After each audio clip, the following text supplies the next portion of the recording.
Si ce projet, le projet que tu as n'est pas suffisamment grand, eh bien, tu n'en as pas peur. Donc, à l'inverse, si le projet que tu as te fait peur, c'est que, bah voilà, c'est bien, tu es dans, dans les rails. Alors, comment ça marche et pourquoi maintenant? Eh bien, je vous en parle parce que j'ai peur. Déjà, c'est un truc, ça fait des semaines que je me dis, dans quoi je viens de m'embarquer? Mais qu'est-ce que je fous? Faire une maison d'édition, c'est quand même pas rien, une maison d'édition. Donc, je me demande si c'est une bonne idée, je me demande si ça va marcher, je me demande toutes ces petites choses-là, à l'air de rien, qui font que bah, la pression augmente, la tension augmente, et je me dis, mais qui suis-je pour créer une maison d'édition déjà, par exemple? Et puis, ça marchera jamais, ça marchera jamais. Enfin, il y a plein à faire, je vois devant moi une espèce de montagne, et je me dis, ah, ça va pas le faire. Et en fait, c'est comme on dit toujours, et c'est souvent ce que je dis d'ailleurs à mes coachés, si tu dois manger un éléphant, tu t'y prends comment? Bah, a priori, une cuillère à café à la fois, hein, donc à chaque jour suffit sa peine, on dit aussi, ça fait partie de ces petites choses. Et en même temps, ça permet de différencier la bonne résolution du vrai projet. Je ne sais pas si vous aussi, comme chaque année, vers les fêtes de fin d'année, vous vous êtes dit cette année, je vais. Peut-être que vous l'avez dit l'année précédente, c'est pas impossible. Par exemple, le truc vraiment, c'est toujours le plus évident, c'est cette année, je me mets au sport. Et ça, c'est souvent entre le troisième plat principal, après les entrées au foie gras, là, genre, et avant le dessert, la belle bûche pleine de crème, où on se dit, ouf, là, je sens que je fais un excès. Ça ne va pas du tout. Donc, il faut que je me rattrape toutes ces calories, il faut que je les dépense. Donc, forcément, eh bien, à partir de 2 janvier, 3 janvier, je vais faire du sport, je vais faire du jogging. Et puis après, vous avez peut-être un ami, une amie, un proche, un parent extrêmement empathique avec vous qui savait déjà que vous auriez peut-être ça en tête, ou peut-être qui veut vous mettre une pression supplémentaire et qui vous offre une magnifique paire de runners, de baskets, de trailing, tout ce que vous voulez. Enfin, ça, en tout cas, ça permet de courir. Et puis vous vous dites, ah c'est magnifique, en plus je suis équipé, donc j'y vais. Alors en plus chez nous, je sais pas si c'est la même chose chez vous, mais il a neigé 2 3 jours, donc là c'est les 2 3 jours où tu dis, ouah bon, hein, je veux peut-être bien aller courir, mais aller en voiture jusqu'à l'endroit où je vais commencer à courir, là c'est dangereux, donc peut-être je vais pas le faire. Ok, admettons. En même temps, ce style de résolution, souvent, ben, ça tient pas dans le temps, ça se maintient pas. Alors pourquoi ça se maintient pas? Ça c'est une bonne question. Selon certaines théories, genre l'approche neurocognitive et comportementale, c'est ce qu'on appelle une motivation velléitaire, c'est-à-dire que c'est très chargé de regard de l'autre, c'est très chargé de la mode, de ce qui se fait, de ce que tout le monde fait pour l'instant. Si c'est pas faire du running, bah, c'est peut-être aller à la salle de sport, hein. Ça fait partie des choses très courantes. Socialement, pour l'instant, c'est plutôt bien vu. Prendre soin de son corps. Et le problème, c'est que on est poussé par les autres. Dans le fond, et ça, je crois que c'est important de le savoir, la vie qu'on a choisi de vivre, eh bien, on l'a choisie. Hein. Donc, si on a des envies, eh bien, si elles étaient vraiment importantes pour nous, ce style de petites envies du quotidien, là, changer une habitude, etc., eh bien, on l'aurait déjà faite. Donc, ce n'est pas là, maintenant, que d'un coup, on va se réveiller et devenir un marathon man, ou bien un disciple d'Arnold Schwarzenegger dans les années 70, là, vous voyez, où bah, c'était super, c'était en Californie, et puis tout le monde était sur des benches comme ça, sur la plage, c'était magnifique. Donc si vous aviez ça dans le sang, vous seriez déjà en Californie sur la plage en train de faire des benches. Mais voilà, vous ne l'avez pas. Et donc, le fait de succomber quelque part à la pression et faire comme tout le monde, un truc qui vous convient pas fondamentalement, qui n'est pas votre motivation principale, eh bien, ce qui se passe en général, c'est que non seulement ça s'effondre assez vite, parce que voilà, il n'y a pas de motivation, il n'y a pas de moteur en fait. Mais en plus de ça, souvent on culpabilise. Et ça, c'est catastrophique, parce qu'on se dit qu'on devrait. On se dit qu'on devrait perdre toutes ces calories. On repense à cette fameuse bûche de Noël en se disant oh mon Dieu, peut-être qu'on en salive encore. D'ailleurs, si elle était très bonne, c'est selon. Mais il n'empêche que quelque part, il n'y a pas la motivation nécessaire et cette culpabilité, c'est pas tellement coupable de pas le faire au final, parce que vous l'auriez déjà fait sinon. Par contre, on devrait. Et on se sent coupable de ne pas respecter une règle qui est soit faire comme tout le monde, soit prendre soin de soi parce que c'est un diktat sociétal. Et ne pas respecter cette règle, ça fait qu'on culpabilise. Et peut-être que vous culpabilisez aussi par rapport à la personne qui vous a offert cette fameuse paire de runner trading, tout ce que vous voulez, parce que bah voilà, elle a mis un peu de l'argent, elle a quelque part misé sur vous pour votre bien, et voilà que vous la décevez. Ok. En même temps, ça vous fait pas peur. Donc c'est pas un vrai projet. Je pense, par exemple, j'ai quelqu'un que je connais bien, n'est-ce pas? On ne citera personne, mais qui a envie de faire le chemin de Compostelle. Et ça fait plusieurs fois qu'elle en parle. Ça lui travaille l'esprit. Eh bien, peut-être que ça met en place tellement de choses énormes que peut-être ça fait peur. Ça fait peur parce qu'il faut quitter son chez-soi, ça fait peur parce que il faut trouver l'argent pour y aller, ça fait peur. Enfin bref, c'est pas une évidence quoi. Et pourtant là, vraisemblablement, si on a envie de faire quelque chose d'aussi important pour nous, eh bien, et que ça fait peur, l'idée c'est de passer à travers de la peur. Et pourquoi je vous dis ça? Parce que là, je crée une maison d'édition. Et d'ailleurs, si vous voulez, c'est toujours bien. Vous pouvez aller, si c'est pas encore fait, sur LinkedIn. La page Pachenko Édition existe. Tous les abonnés sont les bienvenus. Et là, ce sera plus l'évolution de la réflexion, de la stratégie, le côté un peu corporate. Ce sera un peu moins comme ici où on est entre semeurs de cœur. Hein, c'est un peu différent. Il n'empêche que c'est toujours bienvenu d'avoir des abonnés en plus. Et voilà, je pose le principe, le contexte, la stratégie de Pachenko. Donc maintenant, c'est fait. Et, assez bizarrement, j'ai moins peur. Alors, la montagne n'a pas changé, l'éléphant qui est devant moi, j'ai juste ma cuillère à café en main, j'ai déjà pris une première bouchée, je me suis dit, eh ben, éditer des gens que j'aime bien sur des sujets que j'aime bien. Donc là, j'ai édité un livre sur les Yoga Sutras avec Serge Eveco que vous connaissez peut-être, donc c'est très spirituel. D'ailleurs, entre parenthèses, on a reçu un petit remerciement, un petit bravo de quelqu'un qui a dit je l'ai offert à une amie qui lit le sanskrit, parce que moi je lis pas du tout le sanskrit évidemment, et qui a trouvé que la traduction était très juste et que le livre allait à l'essentiel, donc super. Merci beaucoup. Donc clin d'œil à quelqu'un d'autre qui va peut-être nous regarder.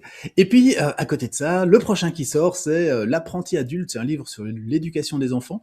Et ça me tient à cœur parce que c'est un ami qui l'a fait il y a 20 ans et je l'ai aidé à écrire. Donc, là, j'ai des personnes que je connais qui ont la possibilité d'avoir leur livre. Eh ben, moi, en tant qu'éditeur, je prends un plaisir énorme à voir quelqu'un, les yeux des autres pétiller parce qu'ils ont fait leur livre, alors que bon, c'est vrai que le 39e, ça donne pas chez moi le même effet. Et donc, maintenant que c'est engagé, il n'y a plus que à. Alors il n'y a plus qu'à, à la base c'était moi, faire une maison d'édition, mais enfin, quelle drôle d'idée. Quelle drôle d'idée. Et en même temps, j'avais déjà mis Pachenko Édition sur les semeurs de cœur. Et en même temps, j'ai écrit plein de bouquins. Et en même temps, j'étais directeur de collection chez Roll. Et en même temps, j'ai co-dirigé et créé des collections avec chez Marabout Informatique à l'époque. J'avais 25 ans, dans les années 90, machin. Donc, évidemment, quoi, ça va de soi. La différence étant, j'espérais trouver un grand éditeur et on n'est jamais aussi bien servi que par soi-même. Donc voilà, ça change un peu la dynamique. Et ce changement de dynamique, c'est, mais alors, comment je vais faire? C'est quand même pas une évidence. Et puis, l'autre changement, il y a un truc qui déconne avec la vidéo, où je rêve là, parce que j'ai l'impression d'être un peu figé. Ce n'est pas normal ici, ça ne se passe pas comme ça d'habitude. Bon, écoutez, mes excuses si c'est le cas. J'espère que ça va bien fonctionner. J'en profite pour faire des bisous à tous ceux qui sont là et qui disent bonjour. Bonjour Brigitte, bonjour Isabelle, bonjour Marie-Pierre. J'espère que tout le monde va extrêmement bien aujourd'hui. Donc, une maison d'édition, c'est pas idiot, mais en même temps, ça change complètement ma posture. Moi, j'ai toujours été indépendant. J'ai écrit des livres de manière indépendante pour des éditeurs, etc., etc. Mais là, d'un coup, je deviens chef d'entreprise. C'est pas le même délire. C'est pas le même délire, c'est pas les mêmes frais non plus, c'est pas la même façon de penser. C'est aussi se dire, je vais peut-être me retrouver à devoir engager des gens, à devoir collaborer, à pas avoir juste mon univers à moi, à devoir le partager dans une certaine mesure. Et tout ça, c'est des questions que je ne m'étais jamais posées avant. Ça a toujours été assez facile quelque part quand on est tout seul. C'est toujours facile, même si je gérais des projets jusqu'à des 50 000 euros avec toute une équipe. C'était pas un souci. Et là, d'un coup, waouh! Et ce waouh, il fait beaucoup. C'est juste, c'est un gros projet, ça fait peur. Et donc, ouais, j'ai un petit peu crevé de trouille. Et puis, deuxième chose, une communauté. Parce que l'idée, c'est de se reposer vraiment sur vous, par exemple, et sur une communauté qui va faire connaître, qui va voter. Parce que chaque acte d'achat, c'est quelque part un bulletin de vote, comme dit très bien mon ami Christian Junot. Donc, c'est aussi quelque part voter. Donc, c'est proposer aux gens des espaces pour voter. On appelle ça un crowdfunding chez nous, un financement participatif. Vous connaissez certainement. En même temps, voilà, c'est espérer que les gens votent pour moi. J'ai pas envie d'être président de la République. D'ailleurs, en Belgique, on s'en fout. On a un roi, donc c'est réglé. Mais en même temps, c'est aussi de se reposer sur d'autres. C'est pas une évidence. Moi, j'ai toujours été bien autonome. Et puis une communauté. C'est le live que je suis en train de faire. Heureusement que pendant la période du Covid, là, il y a quelques années, je me suis amusé à faire tous les matins un Good Morning Serenity. Je sais pas si vous vous rappelez, pour ceux qui et celles qui étaient là, tous les matins à 10h10, ça m'a appris à prendre la parole devant cette caméra où vous n'êtes pas. Là, je suis en train de regarder quand même un petit rond noir qui n'est pas du tout expressif, alors qu'en général, dans la vie de tous les jours, ce qui est chouette, c'est d'avoir une interaction avec des gens qui existent, par exemple, et qui sont minimum expressif en tout cas. Bref, et puis qu'est-ce que j'ai à dire?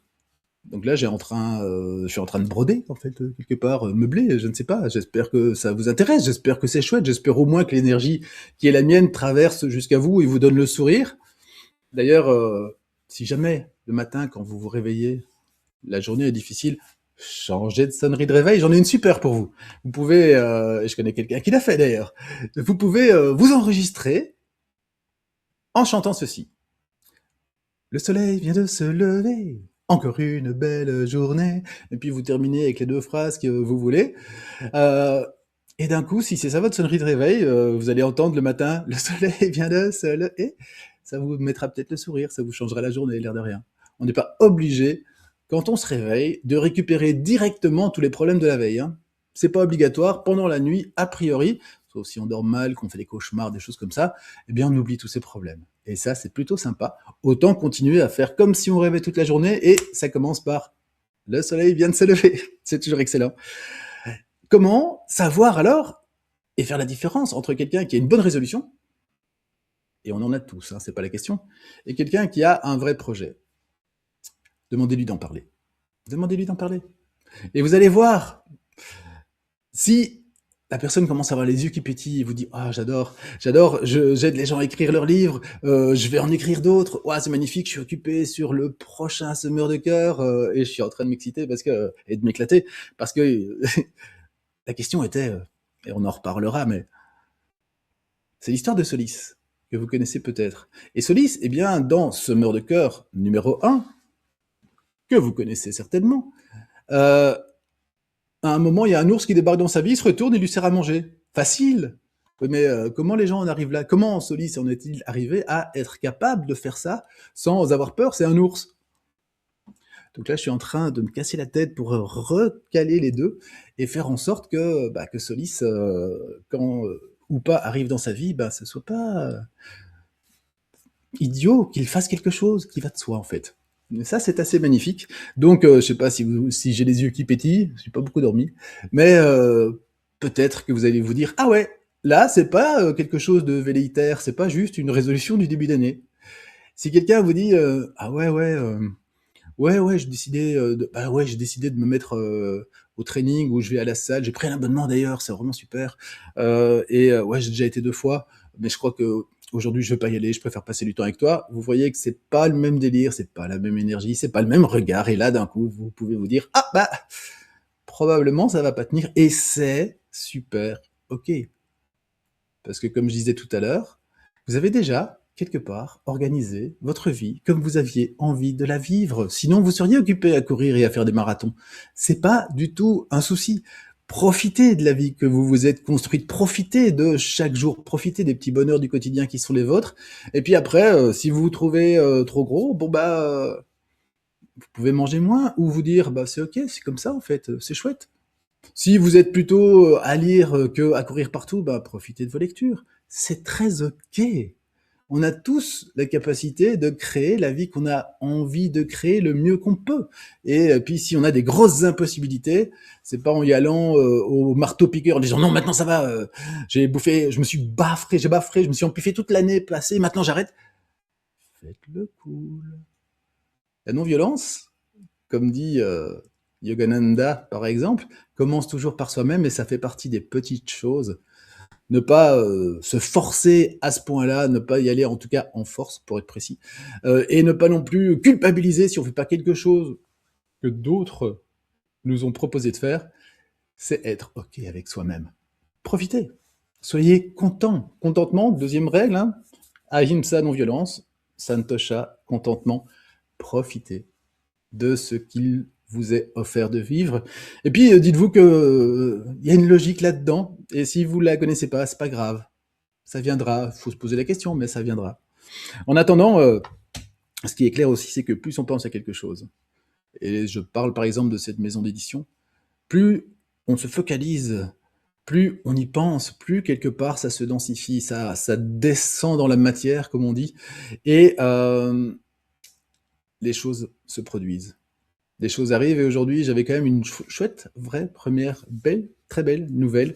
Je ne remercierai jamais assez ma chérie Ludivine de m'avoir fait rencontrer Elodie qui est chef d'entreprise dans le Nord, une grosse entreprise quand même qu'elle a créée il y a 20 ans et qui a choisi de soutenir Pachenko Édition pour le lancement et qui va donc m'aider même financièrement et ça c'est cool parce que ah, d'un coup, je sens une pression qui est vraiment retombée. Et alors que j'avais peur de cet éléphant, bah voilà, j'ai troqué ma cuillère à café contre une cuillère à soupe.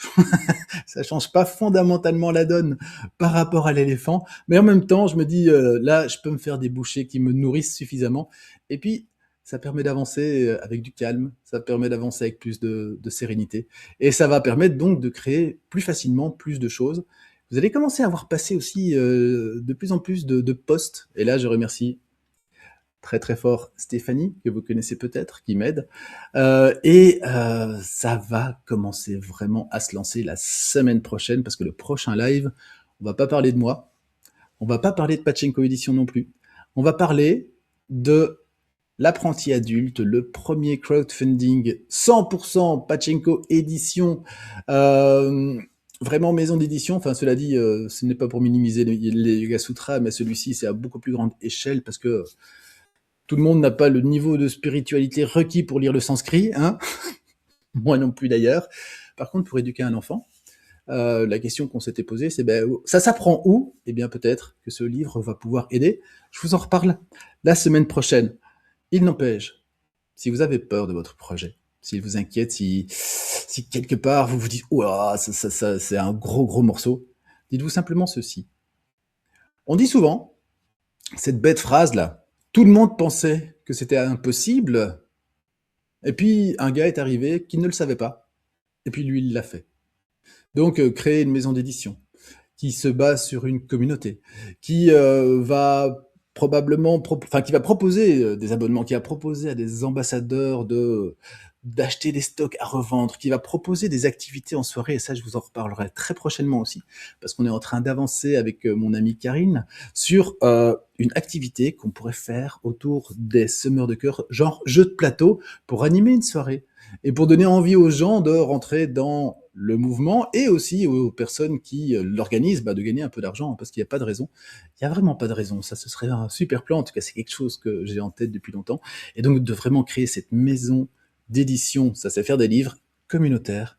Et ça, c'est animer la communauté et puis avoir cette occasion d'avoir des échanges entre nous. Là, pour l'instant, c'est un peu linéaire. C'est moi qui vous parle et puis je regarde un petit peu ce qu'on me dit, ce qu'on me répond.